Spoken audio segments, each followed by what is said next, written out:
በስመ አብ ወወልድ ወመንፈስ ቅዱስ አሐዱ አምላክ አሜን። ወዳጆች ሆይ ከሁሉ ይልቅ በተቀደሰ ሃይማኖታችሁ ራሳችሁን ጠብቁ።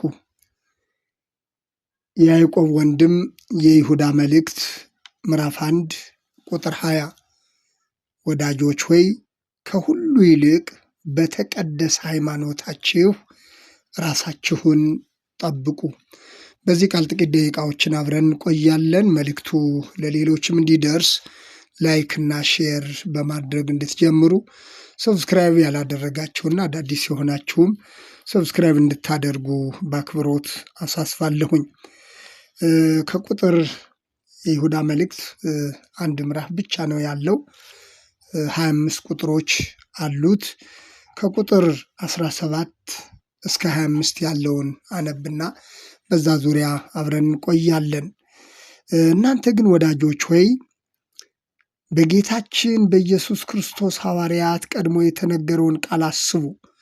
እነርሱ በመጨረሻው ዘመን በኃጢአተኝነት እንደ ገዛ ምኞታቸው እየሄዱ ዘባቾች ይሆናሉና ብለዋቸዋል።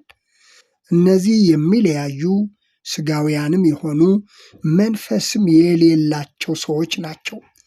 እናንተ ግን ወዳጆች ሆይ ከሁሉ ይልቅ በተቀደሰ ሃይማኖታችሁ ራሳችሁን ለማነጽ እየተጋችሁ በመንፈስ ቅዱስም እየጸለያችሁ ወደ ዘላለም ሕይወት የሚወስደውን የጌታችን የኢየሱስ ክርስቶስን ምሕረት ስትጠባበቁ በእግዚአብሔር ፍቅር ራሳችሁን ጠብቁ። አንዳንዶች ተከራካሪዎችንም ውቀሱ፣ አንዳንዶችንም ከእሳት ነጥቃችሁ አድኑ፣ አንዳንዶችንም በሥጋ የረከሰውን ልብስ እንኳ እየጠላችሁ በፍርሃት ማሩ። ሳትሰናከሉም እንዲጠብቃችሁ በክብሩም ፊት በደስታ ነውር የሌላችሁ አድርጎ እንዲያቆማችሁ ለሚችለው ብቻውን ለሆነ አምላክና መድኃኒታችን ከዘመን ሁሉ በፊት አሁንም እስከ ዘላለም ድረስ በጌታችን በኢየሱስ ክርስቶስ ክብርና ግርማ ኃይልም ስልጣንም ይሁን ይላል። ስለ ቃሉ አምላካችን እግዚአብሔር ስሙ የተመሰገነ ይሁን። እንግዲህ ይሁዳ ተብሎ የተገለጸው ጌታን በ30 ብር አሳልፎ የሰጠው የአስቆሮቱ ይሁዳ ሳይሆን የያዕቆብ ወንድም ይሁዳ እንደሆነ መታወቅ አለበት። እንግዲህ ይሁዳ በዚህ መልእክቱ ላይ የገለጸው ስለ ሐሰተኞች ነው።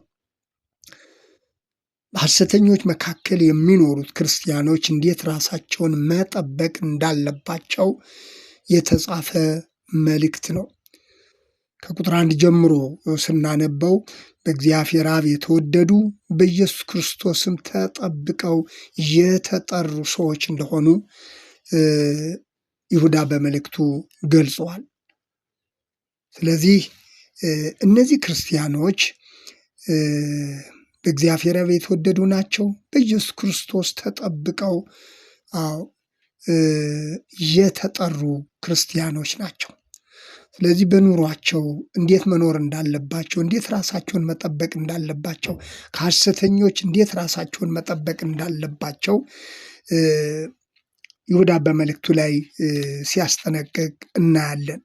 በኢየሱስ ክርስቶስ የተጠሩ ክርስቲያኖች፣ በእግዚአብሔር አብ የተወደዱ ክርስቲያኖች እንዴት ራሳቸውን በመጠበቅ በሐሰተኞች መካከል ሲኖሩ እንዴት ራሳቸውን መጠበቅ እንዳለባቸው የተጻፈ መልእክት ነው። በእነዚህ ክርስቲያኖች መካከል የሚኖሩ ኢየሱስ ክርስቶስን የካዱ፣ የእግዚአብሔርን ጸጋ በሴሰኝነት የለወጡ፣ ሥጋቸውን ያረከሱ፣ ደግሞም የሚሳደቡና እንደ ገዛ ምኞታቸው የሚሄዱ መሆናቸውን ከቁጥር 1 ጀምሮ ያለውን ስናነበው ተገልጾ እናገኛለን። የሚለያዩና ሥጋውያን ናቸው ይላል። መንፈስ የሌላቸው ሥጋውያን ናቸው፣ የሚለያዩ ናቸው፣ ሥጋቸውን የሚያረክሱ፣ የሚሳደቡና እንደ ገዛ ምኞታቸው የሚሄዱ ናቸው ይላል ይሁዳ። ስለዚህ እናንተ ግን ነው የሚለው እናንተ ግን ወዳጆች ሆይ በእንደነዚህ አይነት ሐሰተኞች መካከል ለእግዚአብሔር ክብር የማይኖሩ እንደገዛ ምኞታቸው በሚኖሩ ሰዎች መካከል ስትኖሩ፣ እናንተ ግን ወዳጆች ሆይ በተቀደሰ ሃይማኖታችሁ ከሁሉ ይልቅ ነው የሚለው፣ በተቀደሰ ሃይማኖታችሁ ራሳችሁን ጠብቁ። ወዳጆች ሆይ የሚለውን በዚህ ምዕራፍ ውስጥ 3 ጊዜ ተጠቅሶ እናገኘዋለን። ስለዚህ ከሁሉ ይልቅ በተቀደሰ ሃይማኖታችሁ ራሳችሁን ጠብቁ የሚለውን 2 ጊዜ ተገልጾ እናገኘዋለን። ራስን መጠበቅ ይሁዳ በመልእክቱ እያስጠነቀቀ ያለው ራሳችሁን ጠብቁ በማለት ነው። ምክንያቱም እነዚህ ሐሰተኞች በክፋት መንገድ የሚሄዱ ናቸው፣ አመፀኞች ናቸው ይላል። አመፀኞች ናቸው፣ በክፋት መንገድ የሚመላለሱ አመፀኞች ናቸው። ስለዚህ ራሳችሁን ጠብቁ። ሰው ራሱን ሲጠብቅ ሌላውን እንዴት ማዳን እንደሚችልም አንዳንዶችን ከእሳት ነጥቃችሁ አድኑ ነው የሚለው። ራሳቸውን ሲያድኑ ሌሎችም እንዲድኑ ምክንያት ይሆናሉ ማለት ነው። ሐዋርያው ጳውሎስ ለመንፈስ ልጁ ለጢሞቴዎስ በጻፈው መልእክቱ ላይ ለራስህና ለትምህርት ተጠንቀቅ፣ ይህን ብታደርግ ራስህንም ሌሎችንም ታድናለህ ብሎታልና። ስለዚህ ይሁዳ ራሳችሁን ጠብቁ፣ ራሳችሁን አድኑ። ምክንያቱም ራሱ የዳነ ሰው ለሌሎች መዳን ምክንያት ይሆናልና። እነዚህ ሰዎች ከመንፈሳዊነት የራቁ ስጋውያን ናቸው ተብለው ተገልጿል። ስለዚህ ራስን ማዳን ቅድሚያ የሚሰጠው ጉዳይ እንደሆነ ራሳችሁን አድኑ፣ ራሳችሁን ጠብቁ ብሎ ይሁዳ በመልእክቱ ይገልጸዋል። በዚህ ዘመን እየሆነ ያለውን በግልጽ የሚያስረዳ መልእክት ነው። በዚህ ዘመን በርካቶች ሰብአዊነትን ጥለው በስጋዊ አስተሳሰብ ሰብአዊነትን ጥለው መንፈሳዊነት ላይ የተንጠለጠሉ ብዙዎች ናቸው። ሰብአዊነት እየኮሰመ ስብከት እየገነነ ያለበት መንፈሳዊነት እግዚአብሔርን መፍራት፣ ሰውን ማክበር ድራሹ እየጠፋ ሰዎች በልማድ ብቻ መንፈሳዊ ለመሆን እየጣሩ ያሉበት ዘመን ነው። በዚህ ዘመን በየቦታው ስብከት ይሰማል፣ በየቦታው መንፈሳዊ ነገር ይሰማል። በዚህ ዘመን በ100 እና በ200 ሜትር ርቀት ቤተ እምነት አለ። በዚያ ሁሉ ቃሉ ይነገራል፣ መንፈሳዊ ነገር ይነገራል። በየመንገዱ ሁሉ መንፈሳዊ ነገር ሲነገር እንሰማለን።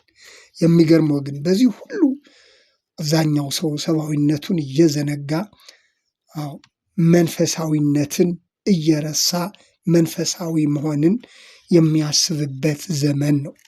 ስለዚህ ሰብአዊነታቸውን የጣሉ መንፈሳዊያን እጅግ የበዙበት ዘመን ነው። ለሰውም ለእግዚአብሔርም ክብር የሌላቸው መንፈሳዊ ነን የሚሉ የበዙበት ዘመን ነው። ከሰብአዊነት ጎድለን መንፈሳዊ መሆን እንደማንችል የእግዚአብሔር ቃል በግልጽ ያስረዳል። ክርስቶስ ወደ ዓለም ሲመጣ የቀደመውን በኃጢአት የረከሰውን ማንነት ትተን በሰውነታችን ጭምር ሙሉ ሰው እንድንሆን ነው። አዲሱን ሰው ልበሱ ተብሎ ነው የተገለጸው። በዚህ ዘመን በርካታ ሰዎች ሰውነትን የከበረውን ሰብአዊነት ትተው ረስተው መንፈሳዊ መሆንና የሃይማኖት ሰው መሆን የሚያስቡበት ዘመን ነው። ይሁዳ በዚህ ብቻ አያበቃም። በቃየል መንገድ ሄደዋል ይላል። መልእክቱን ከቁጥር 1 ጀምሮ ያለውን ስናነበው እነዚህ ሐሰተኞች በቃየል መንገድ ሄደዋል። ይህ ማለት ገዳዮች ናቸው ማለት ነው። የቃየልን ታሪክ ታውቁታላችሁ። የገዛ ወንድሙን የገደለ ሰው ነው በቅናት ተነሳስቶ። እዚህ ላይ የተገለጹትም በቃየል መንገድ ሄደዋል። በክፋት እስከ መግደል የሚያደርስ ጭካኔ የተሞሉ መሆናቸውን ገላጭ የሆነ ሐሳብ ነው። ስለ ደሞዝም ለበልዓም ስህተት ሰጥተዋል ይላል። ራሳቸውን ሰጥተዋል። ይህ ደግሞ ስግብግብነትን የሚያመላክት ነው። ስግብግብነትን የሚያመላክት ነው።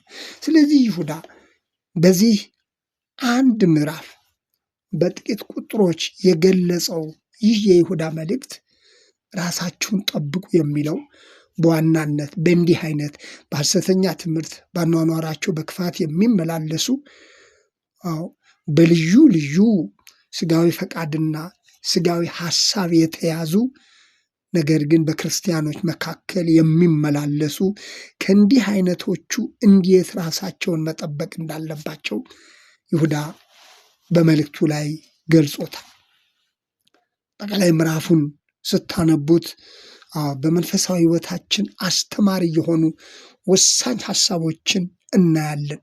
መንፈሳዊነት የራቃቸው ስጋውያን ናቸው። ነገር ግን የሚኖሩት ደግሞ በቤተ ክርስቲያንና በክርስቲያኖች መካከል ነው።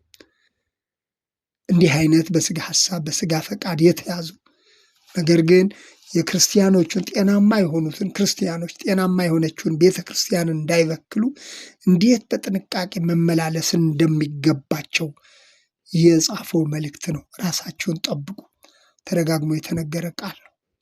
ራስን መጠበቅ ከራስ በላይ ነፋስ የሚባል የአባቶች ብሂል አለ። ስለዚህ ከአመፀኞች መካከል ከሐሰተኞች መካከል መንፈሳዊነት ከራቃቸው ሰዎች መካከል ስትኖሩ ራሳችሁን ጠብቁ። ቢቻላችሁ ደግሞ በእንዲህ አይነት አመፅና ርኩሰት ውስጥ ያሉትን ከእሳት ነው የሚለው ከእሳት እጃቸውን ይዛችሁ ነጥቃችሁ አድኑ። ነገር ግን እነዛን ለማዳን መጀመሪያ ራሳችሁን ጠብቁ፣ ራሳችሁን አድኑ የሚል መልእክት ነው ያለው። በዚህ ዘመን ያለውን መንፈሳዊ መልክ መንፈሳዊ ይዘት ክርስትና ሐሰትና እውነት የተቀየጡበት አንዳንድ ጊዜም ሐሰትና እውነትን መለየት የማይቻልበት ዘመን ስለሆነ ይህ መልእክት ከራሳችን አልፎ ያለውን ነባራዊ እውነታ በመንፈሳዊነት ስም የሚፈጸመውን አመፅና የክፋት አካሄድ ሁሉ ቁልጭ አድርጎ የሚያሳይ መልእክት ነው። ስለዚህ ከዚህ ቃል እያንዳንዳችን ራሳችንን እንድናይ የእግዚአብሔር ቃል ይነግረናል። ስለዚህ ክርስትናን ከመንፈሳዊ ስብዕና ጋር መያዝ እንደሚገባን ቀደም ብዬ እንዳነሳሁት ብዙ ሰዎች ስብዕናቸውን ጥለዋል። በብዙ ነገር ራሳቸውን ከእግዚአብሔር ሐሳብ አርቋል። ነገር ግን መንፈሳዊና ክርስቲያን ከዛም አልፎ ሰባኪ ነኝ እስከ ማለት ድረስ በየአጋጣሚ የሚነገረውን እናያለን። ነገር ግን ስብዕናቸው የት ላይ ነው ያለው? እያንዳንዳችን ስብዕናችን መንፈሳዊነታችን ምን ላይ ነው ያለው ብለን ስንል አንድ ክርስቲያን መጀመሪያ ራሱን ከተገለጹ አመፅና ክፋት ሁሉ መጠበቅ አለበት። ራሱን የጠበቀ ሰው ራሱን ያዳነ ሰው ደግሞ ለሌሎች መዳን ይሆናል። ስለነበረን ጊዜ የእግዚአብሔር ስም የተመሰገነ ይሁን።